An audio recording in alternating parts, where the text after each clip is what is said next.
नमस्कार, the wire में आपका स्वागत है। मैं हूं शरद प्रधान और आज हम बात करेंगे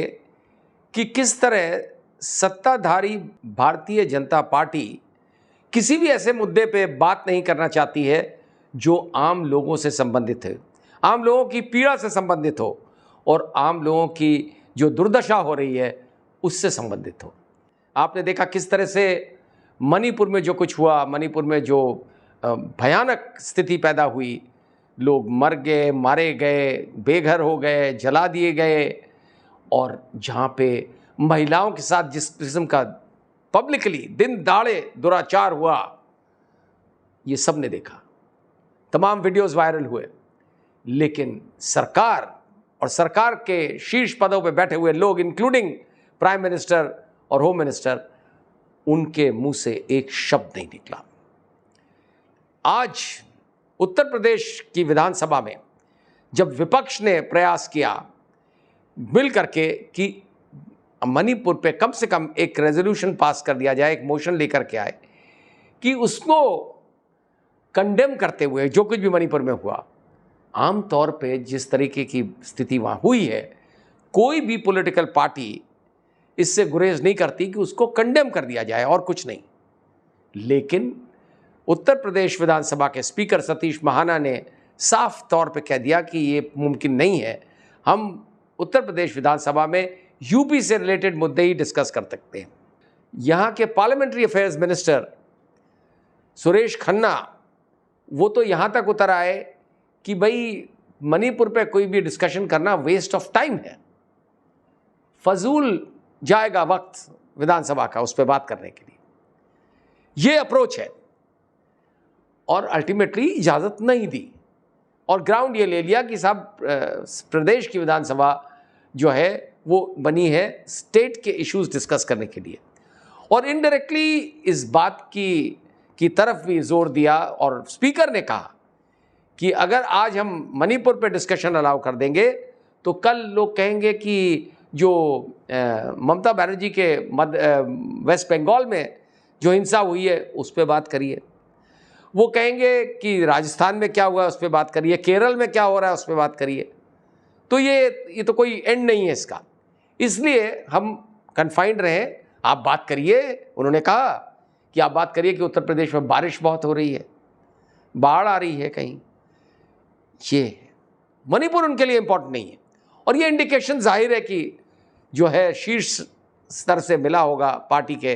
क्योंकि वहाँ पे भी मणिपुर के लिए कोई समय नहीं है, कोई शब्द नहीं है और ना कोई वजह रही है इसकी कि वो समझें लोगों की पीड़ा। इंटरेस्टिंग बात यह है और बहुत महत्वपूर्ण बात यह है कि इस मामले का संज्ञान सुप्रीम कोर्ट ने स्वतः ले लिया, सुओ मोटो कॉग्निसेंस ले लिया, और कल ही चीफ जस्टिस ऑफ इंडिया ने एक खास कमेटी बनाई जिसमें कि 3 डिफरेंट हाई कोर्ट्स के जजेस को लिया और जम्मू कश्मीर की फॉर्मर चीफ जस्टिस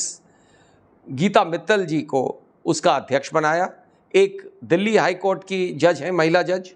रिटायर्ड, और एक बॉम्बे हाई कोर्ट की रिटायर्ड जज हैं। इन तीनों की एक समिति, हाई लेवल कमेटी बनाई, जो सेक्सुअल हैरेसमेंट हुआ है मणिपुर में महिलाओं के साथ, जो सेक्सुअल वायलेंस हुई है, उसके ऊपर पूरी जांच करेंगी। आप देखिए कितना जो है वो दिखता है loss of faith, loss of confidence, और कितना ज़्यादा जाहिर होता है कि complete failure of constitutional machinery हो चुका है मणिपुर में, कि सुप्रीम कोर्ट ने स्वतः कॉग्निसेंस लेकर के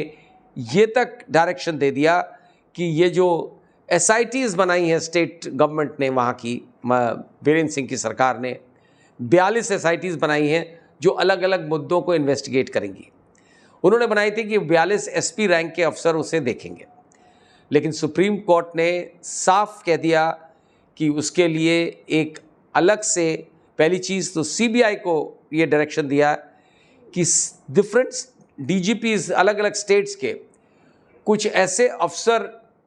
जो है डिप्यूटेशन पे भेजेंगे और सीबीआई उनको अपने यहाँ लेगी सिर्फ इस केस के लिए। उन्होंने कहा कि हमें कोई सीबीआई की वर्किंग पे हम नहीं बोल रहे, लेकिन इस केस में हम चाहते हैं कि मामला इन्वेस्टिगेट हो उन अफसरों द्वारा जो अभी मौजूदा स्थिति में नहीं है सीबीआई में, और उनको ख़ास तौर से लाया जाए,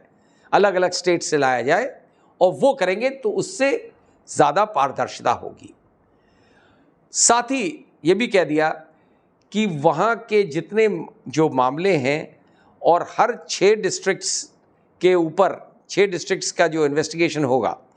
उनके ऊपर 6 डिस्ट्रिक्ट्स या 6 जो एसआईटीज़ हैं, सॉरी, उनके ऊपर एक ओवरसी करेगा उनकी इन्वेस्टिगेशन को एक डीआईजी रैंक का ऑफिसर, वो भी मणिपुर से नहीं होगा, आसपास की किसी और स्टेट से डीआईजी रैंक के ऑफिसर्स भी दूसरी स्टेट से लाए जाएंगे। और इन सबको ओवरसी करने के लिए एक महाराष्ट्र के रिटायर्ड डीजीपी हैं, उनको डिटेल किया गया बाकायदा बाय नेम। अब आप देखिए, अगर सुप्रीम कोर्ट इतना कंसर्न्ड है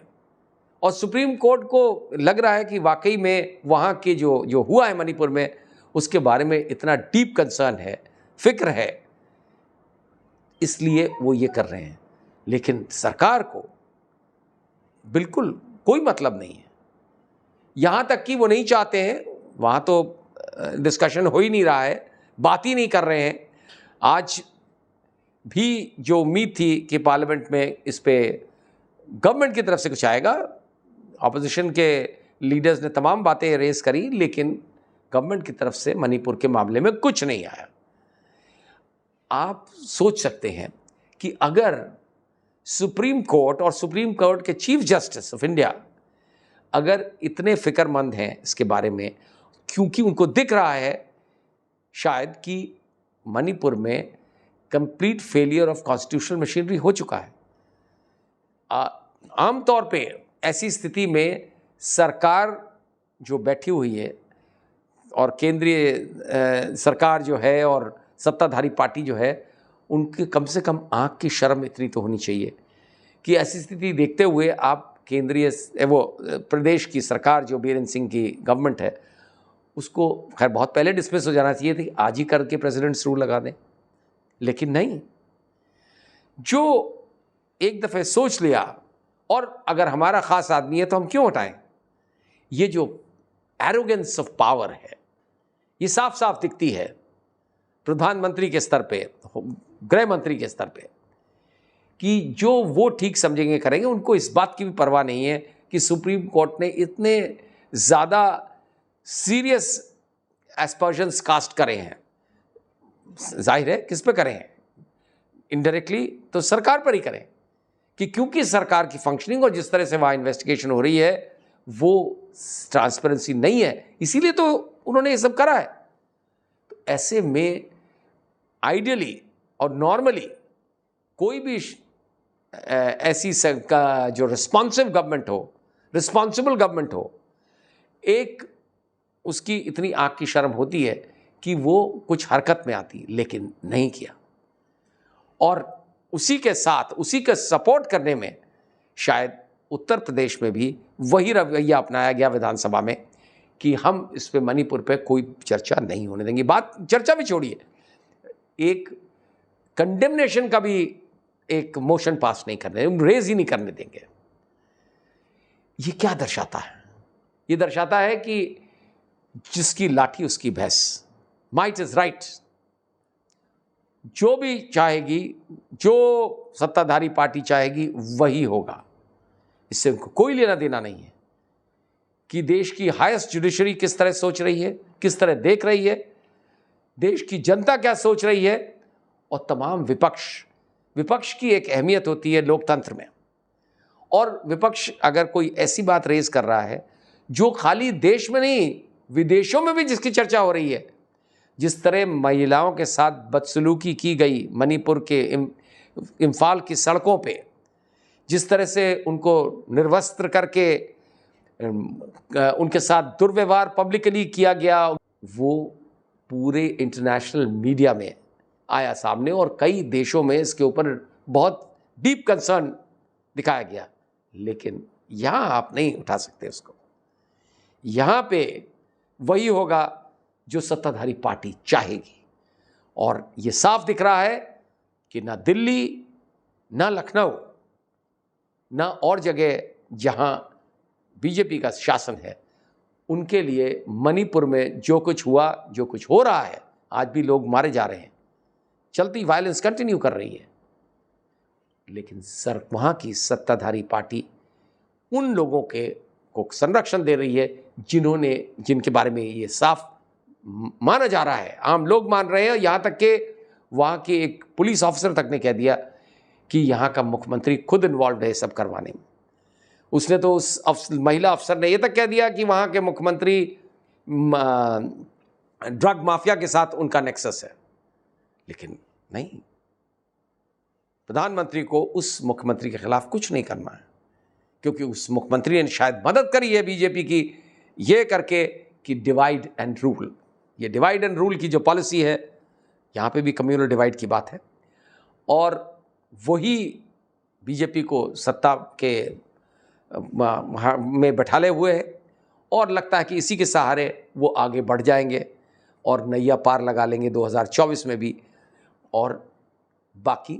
अदरवाइज चाहे कुछ हो, लोग मरें, चाहे गैंग रेप हो, लोग जलें, सब कुछ होता जाए,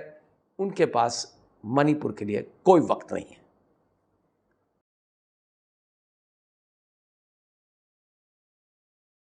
द वायर के और वीडियोस देखने के लिए सब्सक्राइब करें और बेल आइकन पर क्लिक करें। स्वतंत्र पत्रकारिता की आर्थिक मदद करने के लिए डिस्क्रिप्शन में दिए गए लिंक पर जाएं और अपनी राशि चुनें।